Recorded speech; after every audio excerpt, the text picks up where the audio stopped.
Halo semuanya, kita belajar sekarang. Kita akan membahas tentang peran manusia dalam sejarah. Definisi sejarah.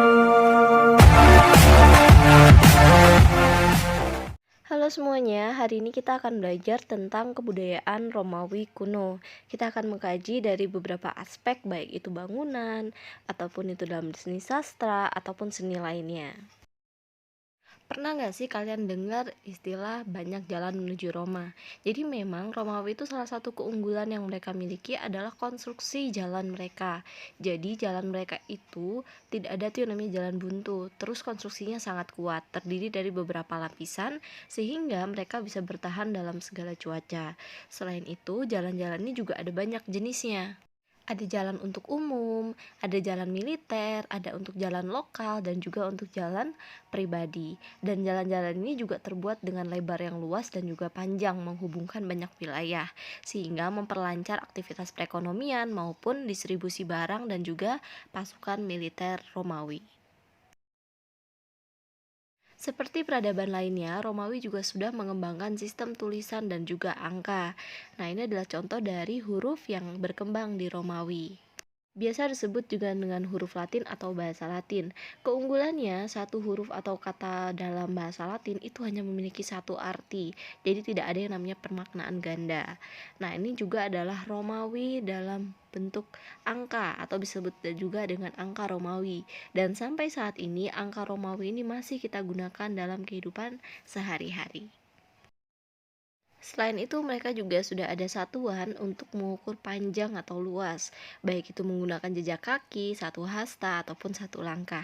Dengan banyaknya sistem ukuran yang ada di peradaban Romawi menunjukkan bahwa angka-angka ini mungkin mereka gunakan untuk aktivitas sehari-hari, terutama di bidang perdagangan. Nah, ini ada satu lagi nih keunggulannya, yaitu mereka sudah bisa mempunyai namanya pemandian air hangat. Rumah-rumah yang ada di Romawi itu juga dilengkapi dengan sistem penghangat ruangan. Hal ini mereka lakukan untuk membuat mereka hangat ketika musim dingin. Lalu setiap ruangan juga ada spesialisasi, maksudnya ada ruangan khusus. Bagaimana cara menghangatkan ruangan bisa kalian lihat pada gambar yang ada di atas. Secara umum masyarakat digolongkan ke dalam 3 bagian, yaitu golongan patrisia, golongan pleb. Nah, di golongan pleb ini ada golongan pleb yang kaya dan juga ada golongan pleb yang biasa. Sedangkan patrisia itu adalah golongan bangsawan. Mereka memiliki hak khusus terutama dalam bidang pemerintahan dan kebijakan politik, sehingga nanti muncullah konflik ketatanegaraan. Militer Romawi itu memiliki keunggulan dibandingkan peradaban yang lainnya. Hal inilah yang menyebabkan Romawi bisa berkembang dibandingkan peradaban yang lain dari segi wilayah.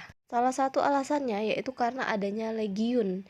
Legiun itu adalah sebuah kelompok tentara Romawi, baik seluruhnya ataupun sebagian. Secara umum dibagi dalam legiun kavaleri, penyerang jarak jauh, dan juga pasukan tambahan dari warga non-Romawi.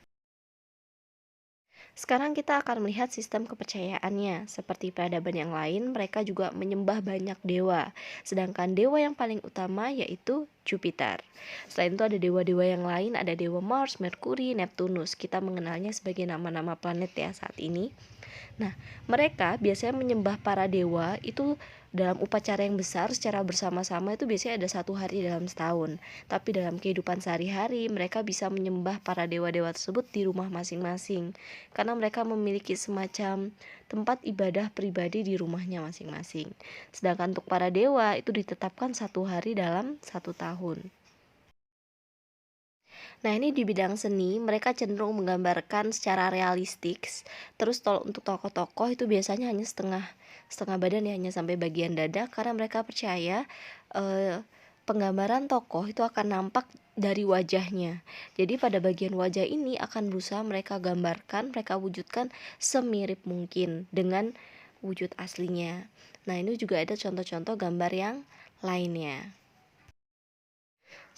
Patung ini menggambarkan tentang kedewasaan. Jadi nanti ketika di Romawi, ketika seorang pria dianggap dewasa oleh ayahnya, dia akan diberikan alat untuk bisa menopang hidupnya.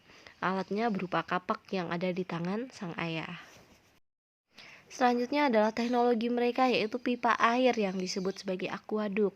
Akuaduk sampai saat ini masih dipertahankan, dalam artian tidak digunakan tapi tidak dihancurkan sepenuhnya. Jadi beberapa masih ada di kota-kota Romawi kuno, walaupun konstruksinya sekarang sudah mulai rusak. Nah, seperti pipa air pada umumnya, akuaduk ini berfungsi untuk mengalirkan air dari dataran tinggi ke dataran rendah. Karena sumber air Romawi itu ada di sebuah danau dan itu lokasinya ada di sebuah pegunungan. Nah, pipa-pipa air ini mengalir dari danau tersebut menuju ke kota. Dan sampai sekarang ini juga masih tetap digunakan, cuman pipanya berubah menjadi pipa modern. Nah, konstruksi akuaduk itu ada beberapa jenis. Secara umum ada 3 jenis. Nah, itu bisa kalian lihat pada gambar berikut ini. Selanjutnya adalah sistem tata surya. Memang ada sedikit perbedaan, tapi masyarakat Romawi percaya bahwa pusat tata surya adalah bumi. Setelah bumi yaitu bulan, kemudian Merkurius, Venus, baru ada matahari. Jadi seolah-olah matahari itu ada di tengah, tapi di tengah di antara planet-planet, bukan pusat dari tata surya. Pusat tata surya adalah bumi. Romawi juga sudah menjalin hubungan perdagangan, baik itu melalui jalur darat ataupun jalur laut. Tapi awalnya yaitu melalui jalur sutra yang ada di darat, berdagang dengan Cina. Hal inilah yang menyebabkan nanti Konstantinopel itu bisa berkembang dengan pesat. Untuk mendukung perdagangan, mereka juga telah mengenal sistem uang dalam bentuk koin, di mana setiap koin itu adalah lambang dari siapa pemimpin yang berkuasa pada saat itu. Nah, sekarang kita lihat ciri khas lainnya daripada ban Romawi, yaitu konstruksi melengkung. Konstruksi melengkung ini pertama kali dikembangkan oleh Romawi, dan kemudian mereka kembangkan dalam berbagai jenis bangunan yang mereka buat, baik konstruksi melengkung itu dilakukan di dalam ataupun di luar. Nah, Romawi kuno itu juga menyembah dewa matahari, sehingga beberapa bangunan mereka itu memperhatikan bagaimana pola gerak matahari. Ada juga Sirkus Maximus, tempat dilaksanakannya upacara Triumphus. Lalu juga ada beberapa bangunan Romawi yang bentuknya seperti obelisk, menyerupai yang ada di Mesir kuno.